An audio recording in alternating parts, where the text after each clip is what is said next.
Bonjour, ici Thierry de PMML. Aujourd'hui, je présente les statistiques du marché multilogement pour la province de Québec pour février 2022.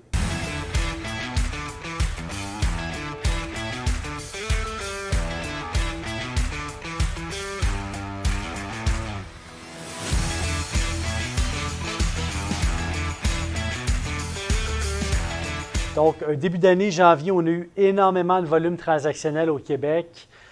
On a eu un pic transactionnel vraiment important de transactions qui devaient avoir lieu au mois de décembre, mais qui n'ont pas pu closer, entre guillemets, à cause simplement, en majorité, dû au financement là, qui était pris dans un... Il y avait un goulot d'étranglement au niveau du financement et aussi, simplement, les notaires n'étaient pas capables de faire leurs transactions avant la période des fêtes dû à un nombre record de volume là, transactionnel. Et ça, c'était pour le mois de janvier. On sent maintenant qu'au mois de février, qu'on revient à une normale. Et je vais avoir hâte de voir un petit peu ce qui va se passer après le mois de mars, après que les périodes de renouvellement vont être complétées là, pour les baux de 6 mois. On le sait, là, fin de mois de mars, bien, les gens vont avoir tout leur revenu confirmé. Ces gens-là vont aller faire leur financement pour, à la suite de ça, revenir sur le marché ou réinvestir dans leurs immeubles. Actuellement, on est dans une période également où est-ce que les taux d'intérêt reviennent à une normale. Hein? On avait des taux d'intérêt assez bas dans le passé. Là, on sent que les taux d'intérêt reviennent à une normale de marché, notamment dû au fait que le gouvernement tente de freiner l'inflation en ce moment, post-COVID, un peu comme on est un peu dans une situation post-guerre. C'est le même genre de structure qu'on voit actuellement. Donc, une économie qui revient vraiment en force, les prix qui montent un peu partout. Bien sûr, il y a beaucoup de gens qui profitent de ce type d'économie-là pour hausser leurs prix, dans le fond, hausser le coût des matières brutes et également des services, qui fait en sorte que les gens s'endettent. Et bon, le gouvernement tente de freiner tout ça en augmentant le taux d'intérêt, et ce qui fait freiner un petit peu la capacité de nos investisseurs d'obtenir des hypothèques de plus en plus élevées. Donc, ça va être chose intéressante à voir aussi dans un univers où est-ce que le prix par porte continue à se maintenir. On a eu des hausses importantes et là, on a un maintien du prix par porte à travers le Québec là, pour les actifs immobiliers multilogements. Ça va être intéressant de voir comment est-ce que le taux d'intérêt va venir influencer ça, dû au fait que théoriquement, quand les taux d'intérêt augmentent, bien, à ce moment-là, la capacité de financement se réduit. Et là, théoriquement, il y a une correction du prix des immeubles. À ça, on vient ajouter un nombre augmenté d'acheteurs sur le marché qui joue avec l'offre et la demande, qui vient un peu compenser la hausse des taux d'intérêt. Et on voit aussi beaucoup de gens qui veulent aller dans la valeur refuge qui est l'immobilier pour essayer de contrecarrer l'inflation, hein, dans le sens que si on fait des investissements aujourd'hui, on est capable de contrôler notre investissement pendant le terme de l'hypothèque. Donc, par exemple, si le taux d'intérêt aujourd'hui est à 3 %, je mets mon argent dans mon produit d'investissement et mon terme d'hypothèque est 5 ans, bien, je suis protégé un petit peu contre l'inflation parce que, bien sûr, pendant ces 5 ans-là, je suis capable de capitaliser à l'abri d'eux. Et c'est chose très intéressante qui est en train de se passer en ce moment. Également, on a de plus en plus de multilogements neufs qui se construisent à des prix de plus en plus élevés.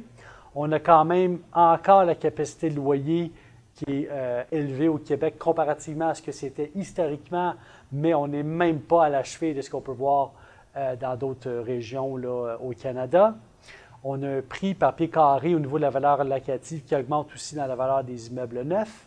Et tout ça vient influencer les immeubles existants. Donc, vraiment, actuellement, on est dans un système où est-ce qu'on a beaucoup d'indicateurs qui viennent influencer le marché.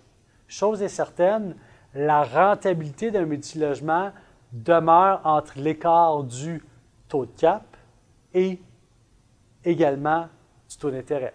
Donc, si on regarde historiquement ce qui s'est passé, c'était que nos TGA, appelons-le le TGA, c'est un terme plus exact, le taux global d'actualisation qui était à la baisse à travers le temps, ce qui faisait en sorte qu'on vendait des immeubles à des multiplicateurs de plus en plus élevés. Donc, imaginez-vous le TGA qui est ici et le taux d'intérêt ici qui fluctue en dessous du TGA. Le TGA baisse tranquillement et le taux d'intérêt, lui, fluctue en dessous. L'écart entre les deux est là, votre rentabilité sur votre hypothèque.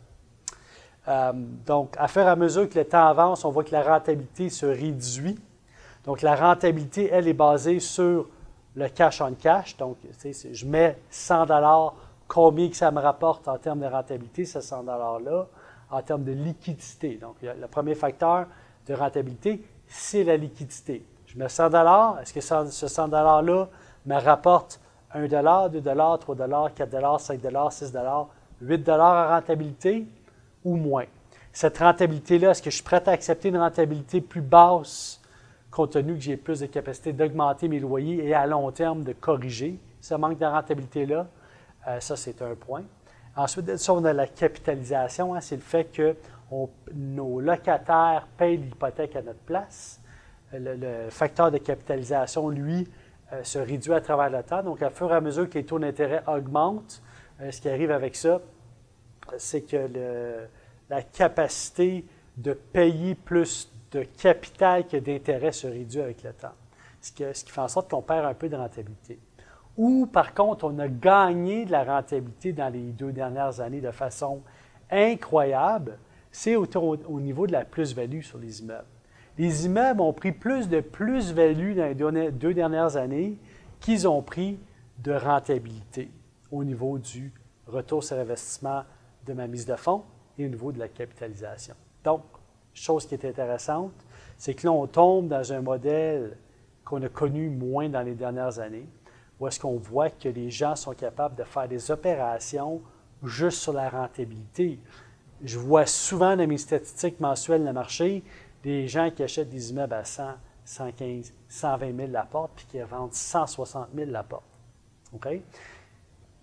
Là-dedans, il faut faire attention, ce n'est pas une règle de conduite, c'est une observation. Est-ce que les gens vont être capables de le refaire dans un futur? Ça, il faut voir avec tout ce qui se passe sur le marché. Donc, beaucoup d'indicateurs actuellement sur le marché. Autre chose que je vois, c'est un marché quand même en santé au niveau du multilogement.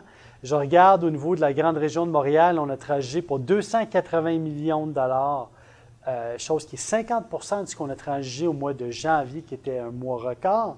Mais si on regarde le mois précédent, décembre, on était à 281 millions dans la grande région de Montréal. Fait on voit un marché qui est stable. Pouf, un soubresaut, paf, on retombe à quelque chose de stable. Donc, une bonne quantité de transactions en ce moment, au mois de janvier, qui se passe. On va voir au mois de février ce qui va se passer au niveau du volume transactionnel, mais pour l'instant, ça ressemble beaucoup à ce que j'ai vu à la fin du trimestre de l'année passée. Montréal, un peu moins de transactions, plus de transactions en région, plus de transactions sur la rive sud, plus de transactions sur la rive nord. Ces transactions-là étaient dans le pipeline 6 mois avant.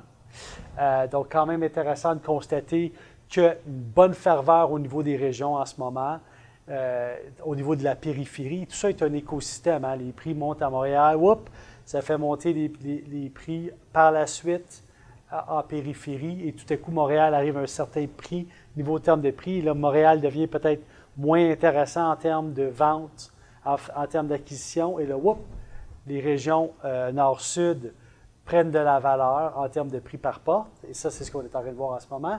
Aussi, les loyers en région peuvent être quand même semblables à ce qu'on peut voir à Montréal même sur l'île, ce qui fait en sorte que les gens préfèrent peut-être acheter plus près de chez eux aussi également, les gens de la rive nord, de la rive sud, et c'est ce qu'on est en train de voir en ce moment.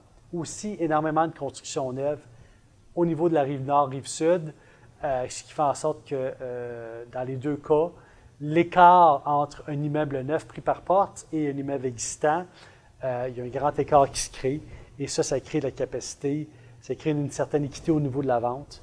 Et les gens sont prêts à bider plus cher dans ces régions-là. Et ça, c'est ce qu'on voit, ce qui est en train de se passer en ce moment même.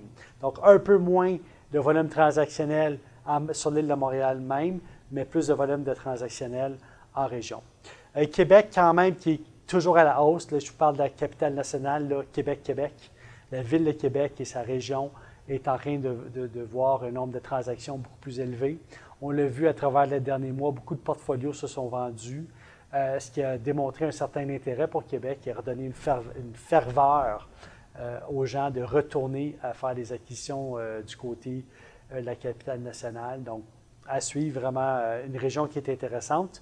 Gatineau se maintient avec une hausse constante. On est à 14 millions.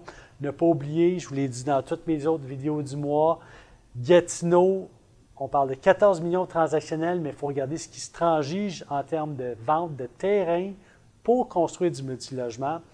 Il y a énormément de multilogements qui se construisent à Gatineau en ce moment. Il y a une énorme prise de valeur prix par porte qui n'est pas computée, qu'on ne peut pas voir dans les chiffres actuellement parce que ce n'est pas la vente d'immeubles existants. Donc, imaginez-vous, les gens achètent des terrains, prennent un constructeur qui bâtit un multilogement qui est peut-être à 300, 400 000 la porte dans certains cas.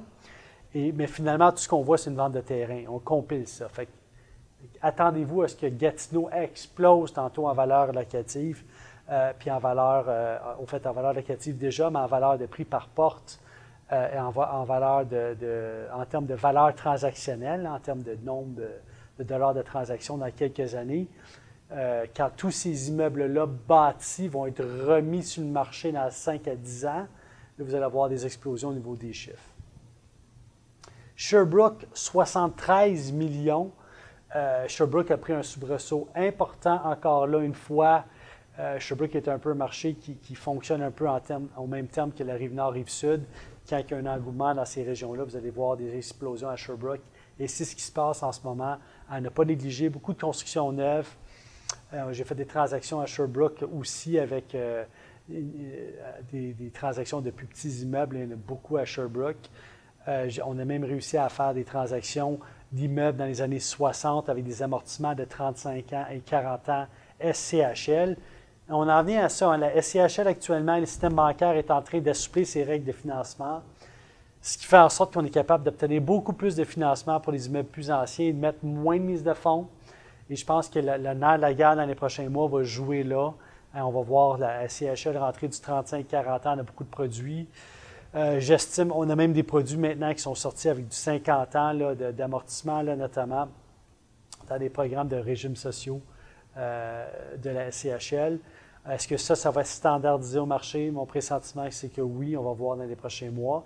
Donc, des assouplissements de règles pour être capable de pallier à la hausse des taux d'intérêt qui va faire en sorte que ça va accélérer la vente de multilogements pour garder ces transactions-là toujours dans une allée constante. N'oubliez pas, en hausse des taux d'intérêt veut dire que les gens peuvent moins s'acheter une maison, donc vont plus être capables d'aller vers du multilogement, mais vont être capables de payer des loyers de plus en plus élevés, ce qui va soutenir la valeur économique des immeubles et faire en sorte qu'on va soutenir des ventes à long terme. Donc, petite projection, mais on en parle. J'aimerais vous parler de mon top 5, mais mon top 5 va vraiment se résumer à une transaction majeure. Habitation Trigone a vendu un bon contrôle de ses parts à Centurion, qui est un fonds d'investissement très connu et très ferré, qui a acheté une énorme quantité de multilogements récents à des prix de participation. Donc, ils ont acheté des participations à la compagnie dans le sens qu'ils vont contrôler presque l'entité et à des prix vraiment très, très bas. Donc, ce qui arrive, c'est que quand on regarde toutes les transactions qui ont été faites, on voit des transactions qui se sont faites à prix très bas.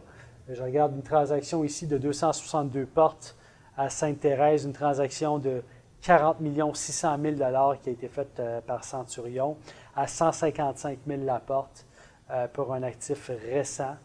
Par contre, quand on traduit, quand on regarde ça, on comprend que c'est juste une participation, le prix réel de cet actif-là est beaucoup plus cher en termes de volume transactionnel et peut-être plus à 323 000 la porte. Okay? Donc, ce qui vient un peu tromper les chiffres.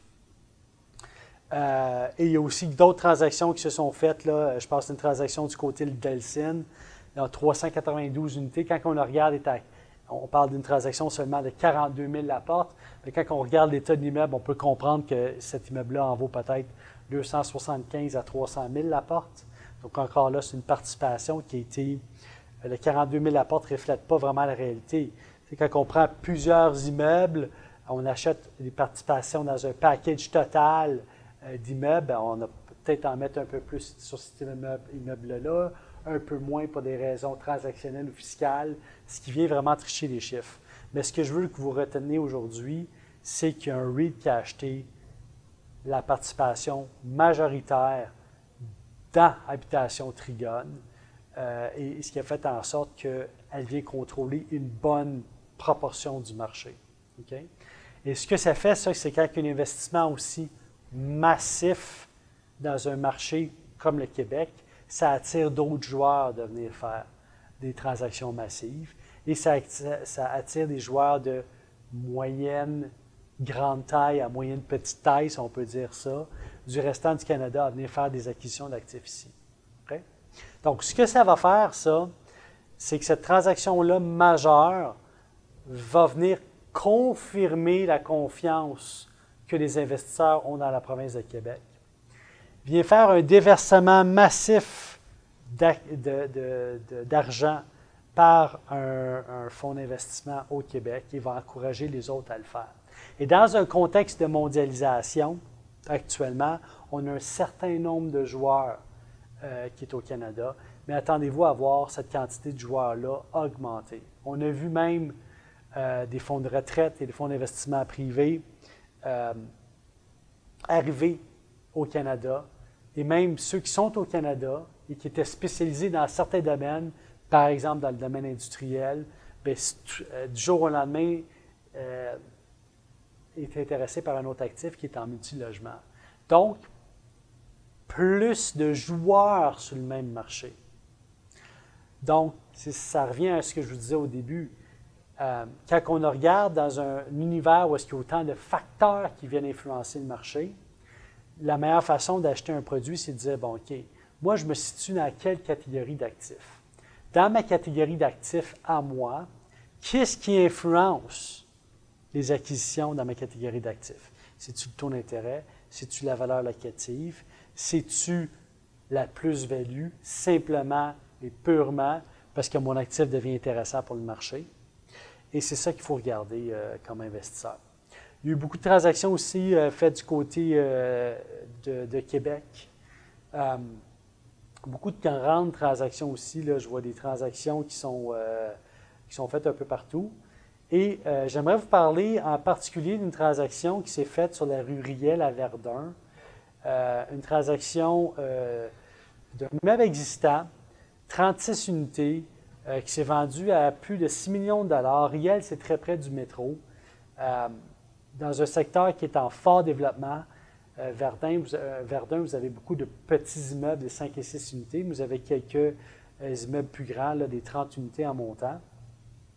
Et il y a beaucoup de transformations d'immeubles qui se font dans ce secteur-là. L'acheteur, d'ailleurs, est un spécialiste de la région et ferré en transformation immobilière. A fait une transformation majeure sur un immeuble là, que j'ai eu la chance de travailler dessus. Et c'est un actif là, qui est incroyable, donc avec un repositionnement de toutes les unités près du métro. Si vous voulez acheter un actif actuellement, la localisation géographique ou la plus-value que vous pouvez donner à un locataire est fort importante. T'sais. Tout ce que vous allez faire dans les prochains mois doit être basé sur qu'est-ce que je peux aller chercher comme valeur locative et c'est qui que je veux attirer dans mes immeubles. Ce que vous voulez attirer dans vos immeubles, dépendamment de votre spécialité, il y en a qui vont vers du logement social et qui s'en vont vers une clientèle sociale. On va voir la segmentation de ça. Avant, les gens étaient moins intéressés d'aller chercher une clientèle qui était moins nantie. Maintenant, on peut se spécialiser là-dedans avec les nouveaux programmes gouvernementaux de financement via la CHL. Il y a le fort avantage, des fois, d'aller là-dedans. Il va y avoir une segmentation de marché. Les gens qui vont être plus près des métros et tout ça, on peut aller chercher une forte valeur locative en rénovant de façon massive les immeubles. Et en maintenant une valeur locative élevée, on est plus à l'abri des taux d'intérêt. Si on maintient dans nos immeubles des gens qui sont capables de payer un loyer très élevé, bien, c'est plus facile pour, à travers le temps, probablement d'augmenter ces loyers-là avec ces gens-là qui vont être plus nantis, plus peut-être à l'abri de l'économie. Donc, un mois de février qui est complètement différent d'un mois de janvier et d'un mois de décembre 2021 ou d'un mois de janvier 2022. Donc, un mois de février qui va aussi mettre la table à ce qu'on va voir au mois de mars, avril, mai. Donc, je vais être vraiment curieux de voir comment est-ce que les choses vont se passer dans les prochains mois. Un pipeline qui est plein. Actuellement, nous avons énormément d'immeubles à vendre là, chez PMML. Énormément aussi, là, une bonne quantité, là, presque 50% de nos contrats. Actuellement, c'est des contrats de financement d'immeubles. Donc, imaginez-vous, là, on parle au-dessus de 1500 contrats de courtage exclusifs. Près de la moitié de ça, c'est du financement. Donc, tous ces joueurs-là qui sont activement là, qui vont sortir leurs sous. Beaucoup de gens sont avec la CHL, avec le programme de la CHL. Vous savez, hein, on est obligé de réinvestir dans nos immeubles pour faire des acquisitions. Donc, de la liquidité à venir, figée avec un taux d'intérêt actuel qui va être beaucoup plus bas que celui qu'on va voir tantôt. Donc, les gens sont déjà en train de cristalliser leur capacité d'acheter avec des taux d'intérêt de février 2022. Et cet argent-là va être disponible dans 3, 4, 5, 6 mois sur le marché. Donc, attendez-vous à avoir des capitaux disponibles pour faire les acquisitions immobilières. Et tout ça va s'étaler à travers l'année. Donc, sur ce, je vous souhaite une excellente journée. On se voit pour la capsule du mois de mars 2022.